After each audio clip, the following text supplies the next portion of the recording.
شلون احوالكم زينين؟ مرد الحق اللي غنامه بيكان والنزل الجامع يا شايل الكاره اماده الدرس صفر تشبه ابن اخوي نشد المعلم قال له باي تختف برتقال لي مو شيرين خلقتر المنطقة يا خوزستان خيام فارس ونقة مركزي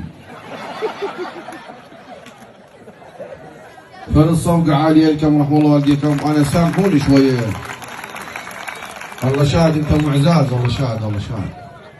هو مولد إمام الحسن المجتبى تحياتنا لكم وأنا عندي تسجيل كون أوصل للإذاعة وسامحونا هاي برنامج حبابة لو تشوفونه فقري الله طاني مو رسمها خشيه من فقر راسه تقول كدم والحراسه.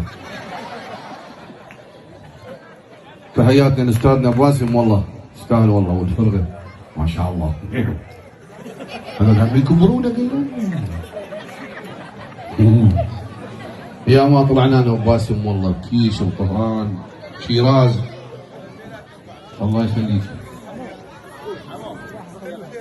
الله يطول عمرك. عندنا عيوز من جماعتنا راح تشتري خبز قدم 150 طاعة من عيشات شايف الخو بعد صرت عينها ليش يمه؟ قالها الطحين غضا كان الرغيف ليش طالع؟ قالها من قاش وجدتك